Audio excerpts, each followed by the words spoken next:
saya sampai dalam posisi ini tidak sendirian. Ada banyak orang yang berkorban. Perjuangan kita itu akan tetap kita lanjutkan. Orang yang berpikir besar akan bercerita tentang hidup.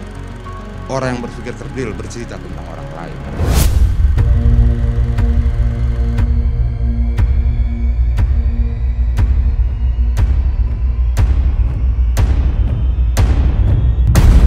Perjuangan Adian Napitupulu. Bokap gue meninggal gue umur 11 tahun. Karena gue anak yatim, tidak punya figur bapak, gue harus belajar membela diri gue sendiri. Menjadi anak yatim sejak usia 11 tahun, perjuangan hidupnya tidak mudah. Pernah tidak naik kelas, 4 kali dikeluarkan dari sekolah, ditangkap polisi usia 16 tahun, pernah kerja jadi kuli di pabrik kayu, pernah jadi kondektur bus kota, kuliah 17 tahun, jadi buronan polisi tahun 2008. Jatuh bangun hingga dia sampai di posisi saat ini. Gue pengen ngasih semangat sama mereka, bos. Hei, lu berapa kali? Lu pernah tidak naik kelas? Enggak, gue pernah. Tapi gue bisa begini sekarang. Kenapa ini harus gue sampaikan? Gue melihat banyak orang putus asa. Gue melihat banyak keluarga kemudian menghakimi anaknya karena tidak naik kelas, langsung lu tidak punya masa depan, dan anaknya tambah tertekan, dan tambah jauh dari keluarga, tambah terjerumus. Lu pernah naik kelas? Gue pernah. Lu berapa kali diberhentikan dari sekolah? Gue 4 kali. Tapi itu tidak serta-merta kemudian membuat masa depan lu hancur. Bahwa hidup itu misterius. Lu gak bisa hakimi masa depan anak. Lu jangan salah, lu gak seburuk gua gitu. Lu tuh tidak seburuk gua. Gua yang hancur, lebur, dan buruk begini saya bisa bangkit gitu loh. Kenapa lu enggak? Lu orang tua, jangan lu marahin terus anak lu karena tidak naik kelas. Tahu nggak bahwa tugas kita adalah membangkitkan mereka, bukan menjerumuskan mereka lagi gitu loh. Mereka sudah mengalami hal yang tidak baik dalam hidupnya karena kesalahan usia muda, tidak sabar dan sebagainya, kenakalan dan sebagainya. Tapi percaya mereka punya masa depan, mereka bisa berubah, mereka bisa jadi lebih baik. Itu saya berubah.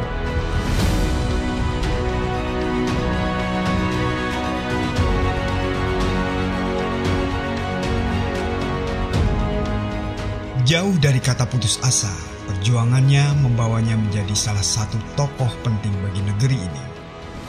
Dia adalah Adian Napitupulu. Komitmennya dipegang teguh dan tidak goyah saat yang lain kunjungan kerja ke luar negeri, tetapi dia memilih tidak ikut serta. Tapi itu menunjukkan bahwa gue bertekad selama gue menjawab, gue tidak akan pernah mengambil itu. Dan itu gue lakukan gitu loh. Ada pertentangan dan bini gue adalah pertama-tama bini gue ngeliat sosmed teman-temannya. Ada yang di Los Angeles, ada yang di Paris, ada yang di Jepang. Terus begitu dia nanya ke gue, kita kemana Pak? Ya kemana-mana gue bilang itu. Kalau kita mau jalan kita tabung sendiri, kita keluar gitu. Memperjuangkan hak rakyat itu adalah tujuan utamanya.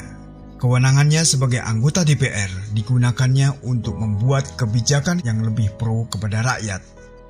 Nah, lu tau gak bahwa gue tuh anggota DPR RI dan jumlah ambulans terbanyak di Indonesia. Ambulans gue 50. Bisa gitu loh, karena gue DPR, gue punya relasi, gue punya kewenangan, gue punya kekuatan segala macam. Problemnya adalah kewenangan, kekuatan, dan jabatan itu lu pakai menindas orang atau nolong orang. Kalau lu ketik misalnya, gue bikin pengobatan gratis bos, itu 95.000 orang masuk rekor muri. Belum pernah ada yang bikin seperti itu. 435 desa 7 bulan tidak berhenti. Nah gue bikin bisa gitu loh. Lu punya kekuatan. Lu tuh seperti pedang. Lu bisa pakai ngebunuh orang, lu bisa pakai juga nolong orang gitu loh. Tergantung bagaimana lu menggunakan itu. Itulah kekuasaan. Kisah Adian kecil, sang anak yatim yang berjuang sampai detik ini, semoga bisa memberikan inspirasi bagi masyarakat luas untuk tetap semangat dan terus berjuang menggapai mimpi-mimpinya, terutama untuk kesejahteraan dan keadilan di negeri yang kita cintai ini. Adian Napitupulu, caleg anggota DPR RI, Partai PDI Perjuangan nomor urut 1. Berjuang untuk rakyat tanpa keraguan. Memilih dan memenangkannya adalah memenangkan orang yang memperjuangkan kalian. Ingatlah bahwa rakyat itu adalah cakrawati perjuangan kita. Kepada merekalah dedikasi politik selalu ditujukan. Dan setialah kepada sumbermu, yaitu rakyat, rakyat,